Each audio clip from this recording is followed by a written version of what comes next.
akbar, Allahu akbar, Allahu akbar, Allahu akbar, Allahu akbar, Allahu akbar, Allahu akbar, Allahu akbar, Allahu akbar kabira, walhamdulillahi katsira, wa subhanallahi bukratan wa asila.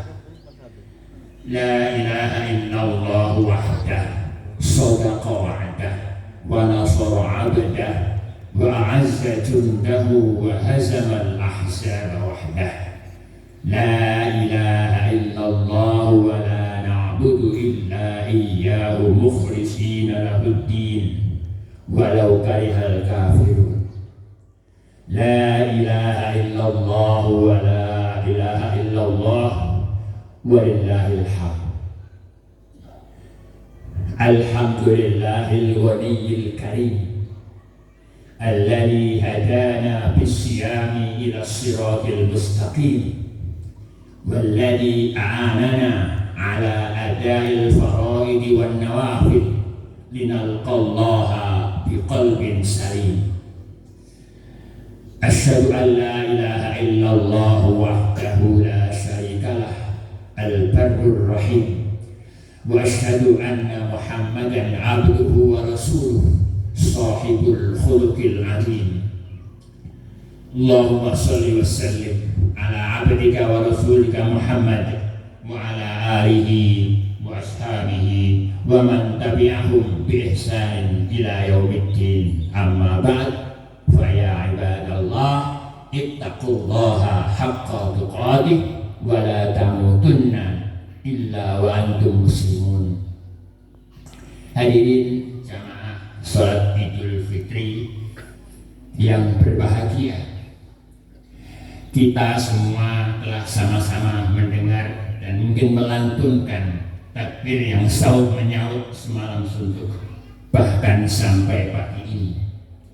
Sungguh ini semua adalah panjatan syukur yang amat dalam dari para sholimin dan sholimat kepada Allah Subhanahu wa Ta'ala.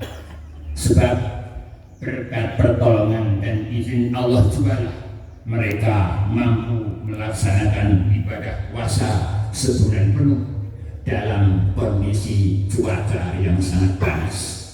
La haula wa la quwwata illa billahil aliyyil azim.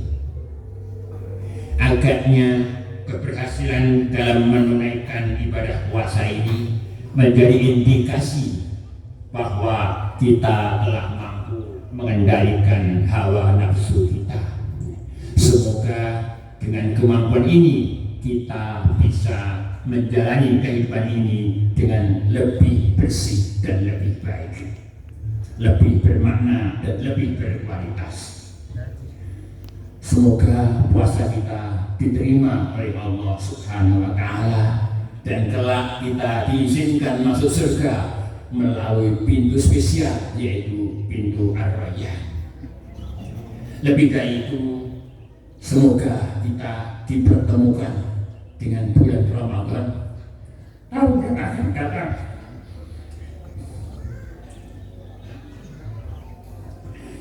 Agar kita bisa menambah amal soleh untuk menghadap kehadirat Allah Subhanahu wa Ta'ala. Hadirin jamaah Idul Fitri Masjid Al-Taqwa Penongko yang dirahmati Allah. Alhamdulillah, Allah telah pilihkan untuk kita bumi yang amat subur, yaitu bumi Indonesia. Tepatnya bumi Penongko yang kita cintai. Bumi yang subur, makmur, loh jinawi. Alhamdulillah pula kita dilahirkan oleh bapak, ibu, dan nenek moyang yang sangat mengenal Allah Subhanahu wa Ta'ala, dapat memahami Islam dengan baik dan dapat menerapkan Islam dalam kehidupan nyata semampunya. Sungguh ini merupakan lingkungan ideal yang membentuk pribadi kita. Selanjutnya kita berterima kasih yang tak terhingga kepada orang tua kita, kakek nenek kita baik yang masih sugeng di dunia ini maupun yang sudah sowan kepangkuan Allah Rabbul Jalil. Sebab berkat jerih payah mereka, berkat tirakat mereka, berkat ibadah dan doa-doa mereka, kita menjadi pribadi seperti yang sekarang ini. Semoga kita bisa mengikuti jejak mereka yang indah itu dan bisa mewujudkan idaman dan keutamaan mereka, yaitu mikul dhuwur mendem jero ambek kala marto bil puji walaksono. Amin ya rabbal alamin. Hadirin jamaah Idul Fitri yang dirahmati Allah, agaknya perlu dicari tahu kenapa kedua orang tua kita dan kakek nenek kita doanya begitu didengar oleh Allah Subhanahu wa Ta'ala. Kenapa jeritan hati orang tua kita begitu diperhatikan oleh Allah Subhanahu wa Ta'ala. Hadirin, betul memang orang tua dan kakek nenek kita kalau diukur dengan standar kesejahteraan dunia termasuk yang di bawah garis kemiskinan atau below poverty line alias melarat. Tapi anehnya mereka justru memanfaatkan kemelaratan tersebut untuk berlaku tirakat, mengencangkan ikat pinggang, mangan kurang nyandang cingkrang untuk mencapai suatu tujuan. Agaknya sikap ini persis seperti sikap para ashabat Nabi yang disebut Ashabus Sufa. Mereka adalah para muhajirin yang tinggal di pojok Masjid Nabawi. Mereka melarat, makan apa saja yang didapat, bajunya cingkrang, kalau ditarik ke atas lututnya terbuka, kalau ditarik ke bawah dadanya terbuka. Tapi orang yang tidak mengenal mereka akan mengira bahwa mereka adalah orang-orang kaya karena tidak pernah mengeluh, tidak pernah minta-minta, dan penampilan mereka bersih serta rapi.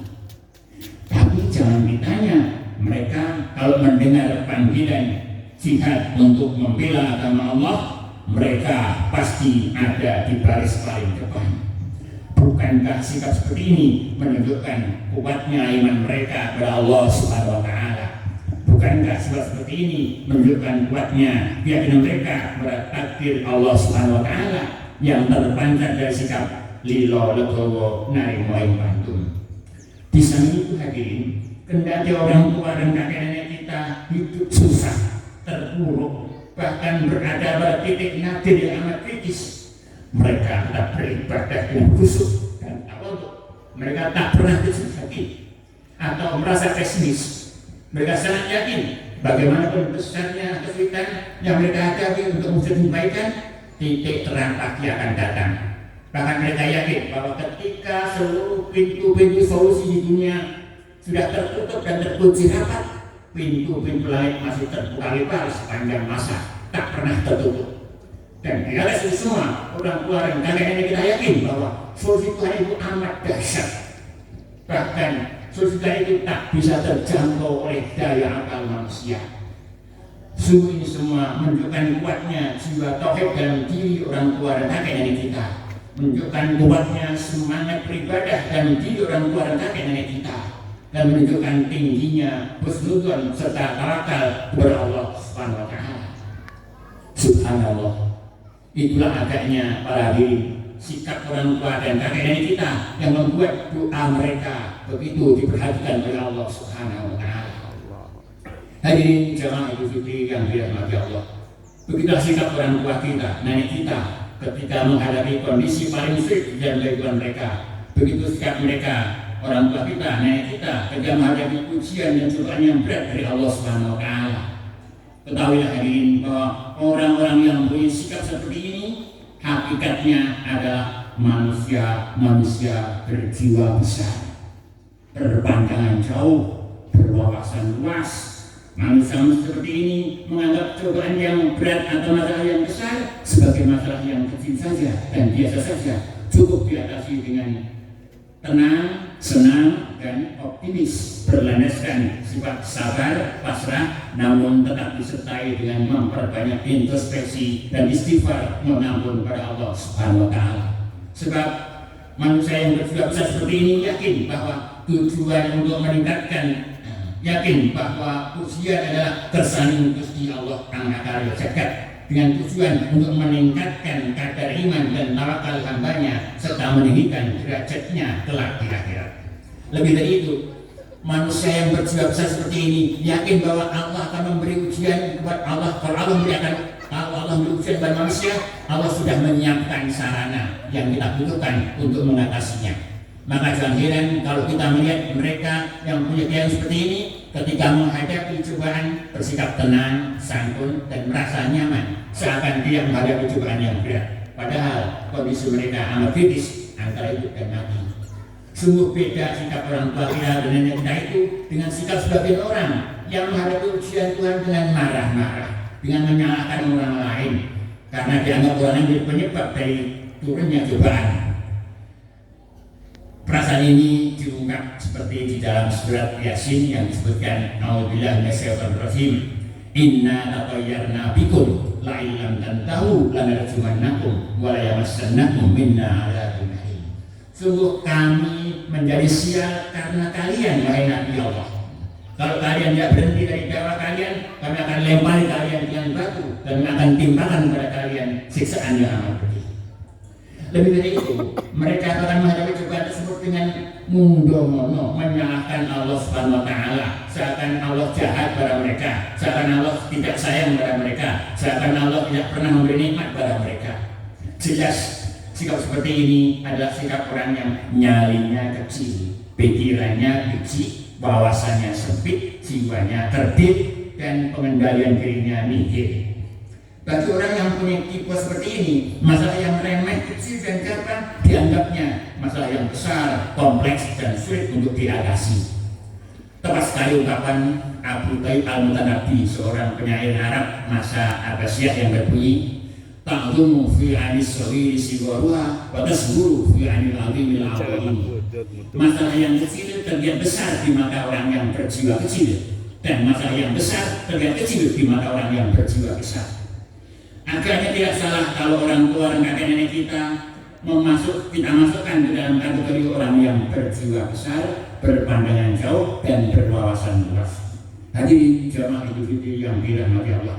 Agaknya jiwa besar dan pandangan jauh kakek nenek dan orang tua itulah yang mendorong mereka untuk membangun masjid dan sekolahan. Mereka sadar betul bahwa perubahan menuju bangsa yang maju dan berperadaban tinggi harus dimulai dari pembentukan manusianya atau SDM yang berkualitas, berpikiran maju, dan bermental gajah.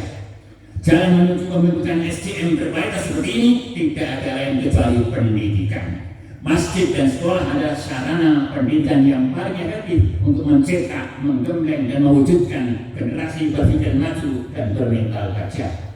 Alhamdulillah, kita punya contoh yang jelas dalam hal ini dan membekal pembentukan pikir mental yang berkualitas seperti ini. Bahkan sudah terbukti berhasilannya yang diakui oleh dunia.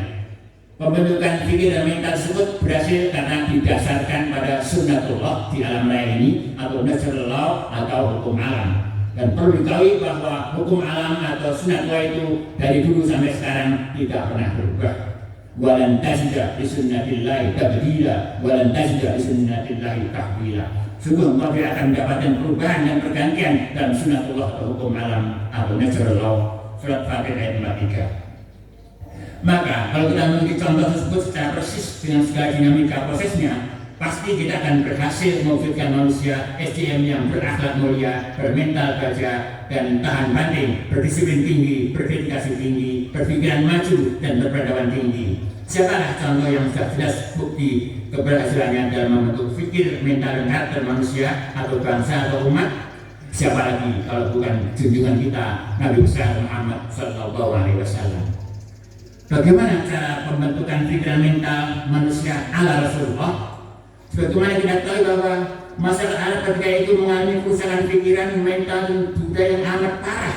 Menyembah berhala jadi kebiasaan, minum miras menjadi hobi dan kebanggaan, ngubur hidup-hidup putrinya sendiri, tidak ada rasa kasihan, seks bebas menjadi makanan harian, balas dendam menjadi kewajiban yang harus ditunaikan, perang saudara antar kabilah terus berkobar sepanjang masa. Bagaimana bisa mengubah mental dan pikir yang merusak parah seperti itu? Ternyata Rasulullah mengubahnya dengan cara menanamkan akidah tauhid ke dalam jiwa masyarakat Arab. Tapi jangan dikira bahwa menanamkan tauhid ke dalam jiwa semudah membalikkan telapak tangan atau semudah menanam jagung di kebun. Nabi Nuh saja dalam waktu 950 tahun hanya berhasil mengimankan tidak lebih dari 80 orang. Rentang waktu paling cepat dalam menanamkan akidah tauhid adalah yang ditempuh oleh Rasulullah.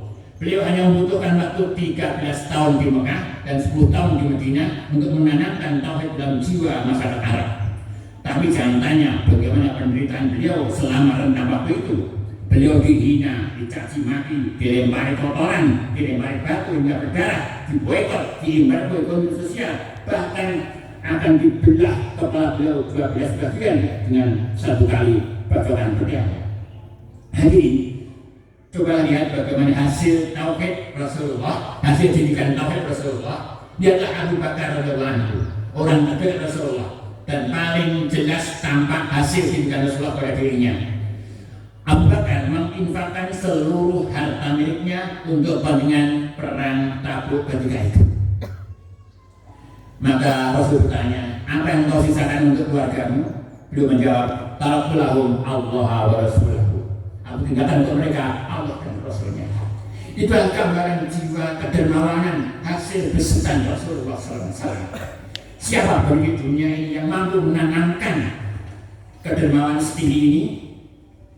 Hai, lihatlah Umar bin Khattab radhiyallahu anhu. Ketika beliau menjadi pemimpin besar umat Islam ketika itu, penguasa adidaya Daulah Umayyah, Daulah Islamiyah yang membentang dari Saudi Arabia, Lebanon, Mesir, Jordania, Palestina, Syria, Persia, dan Lebanon.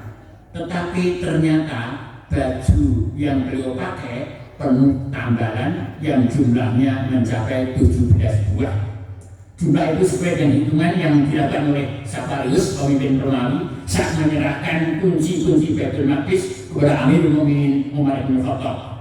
Itulah jiwa kesederhanaan seorang pemimpin, hasil didikan tauhid yang ditanamkan oleh Rasulullah SAW.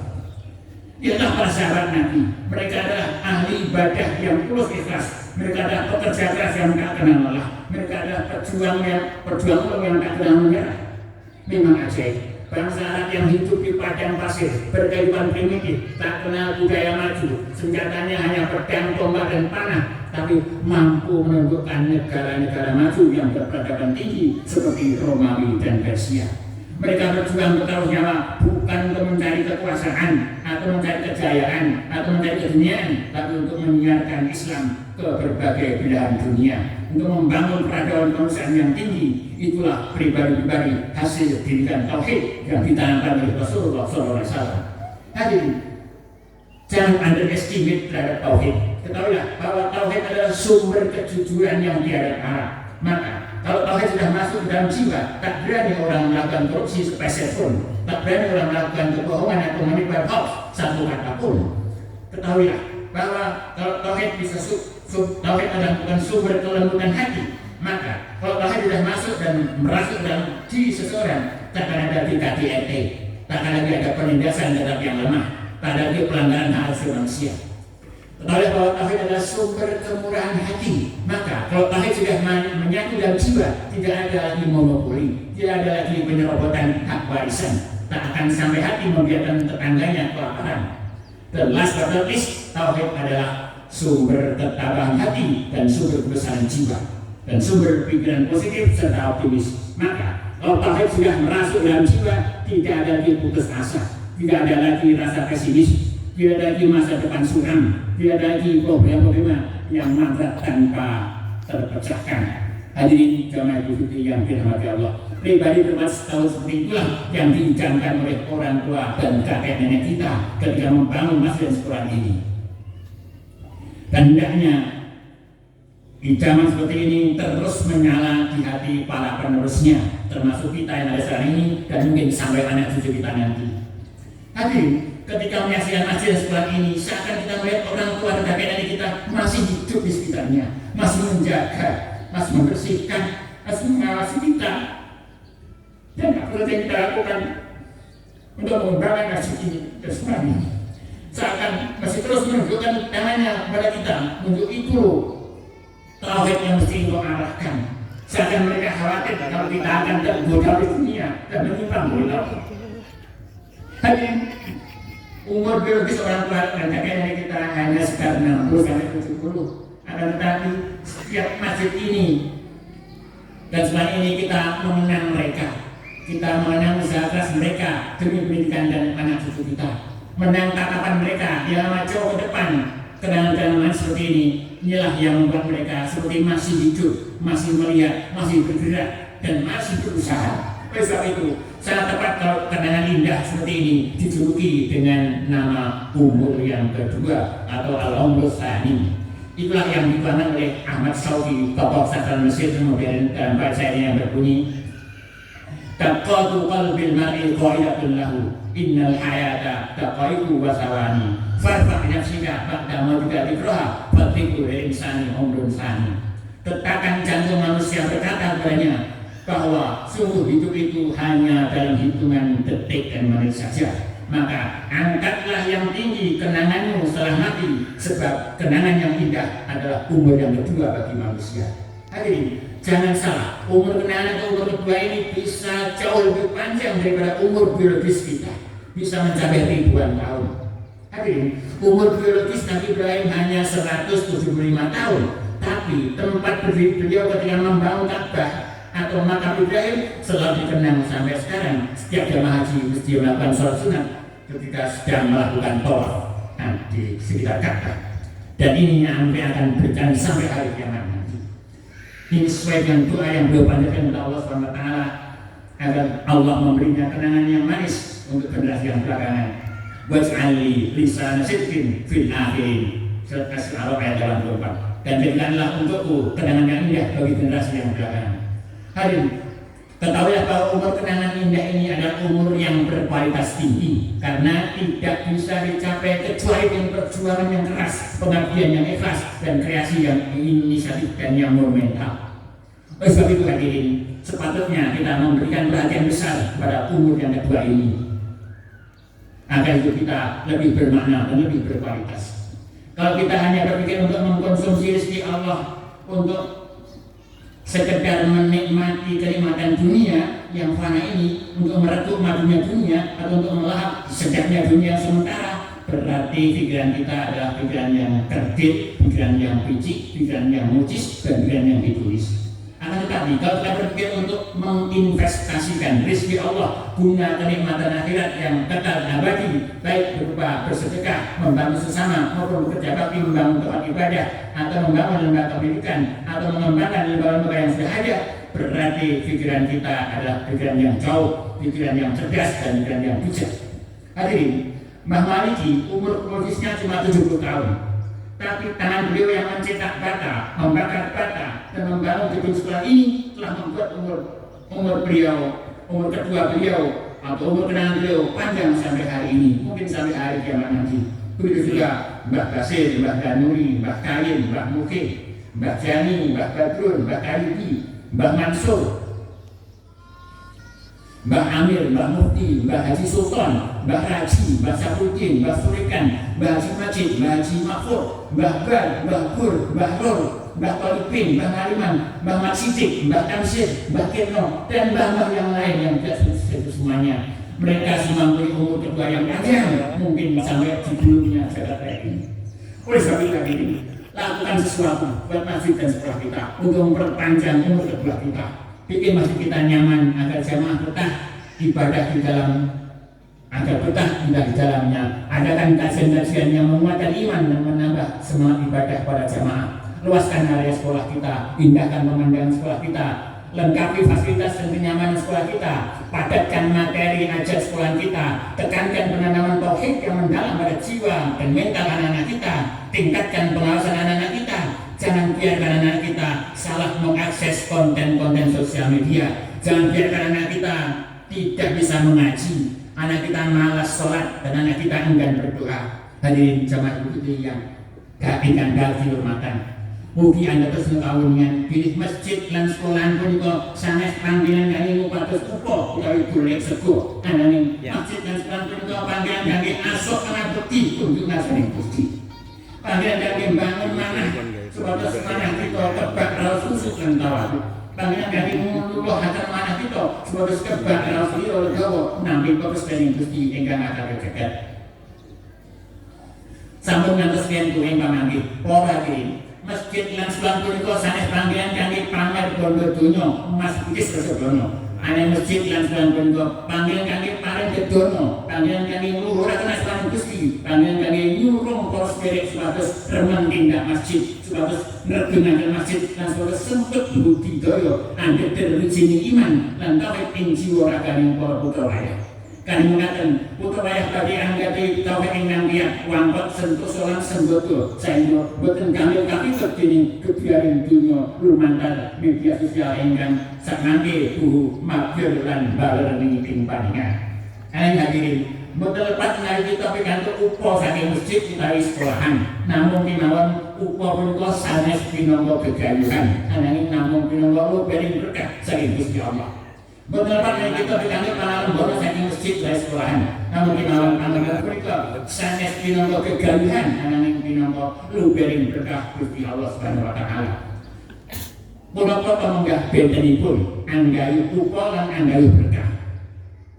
Mugi kawuningan pilih tiyang ingkang makarya kangge pados upa punika candrenipun eglak-eglek. Pakaryanipun boten cetha, tur aslinipun boten pokro.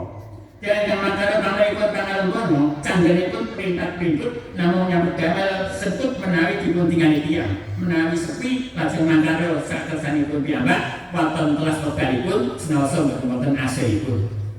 Namun hadirin, jangan pesimis melihat kondisi masyarakat kita sekarang, jangan pesimis melihat sekolahan dan masjid kita sekarang. Roda kehidupan terus berputar, begitu juga roda masyarakat, roda masjid dan roda sekolahan Islam terus berputar. Terkadang maju pesat dan mengagumkan atau berada di atas, tapi kadangkala mundur, terpuruk dan memprihatinkan atau berada di bawah. Itu adalah hukum alam yang tak pernah berubah. Wa tilkal ayyamu nudawiluha bainan nas. Dan hari-hari itu kami pergilikan antara manusia.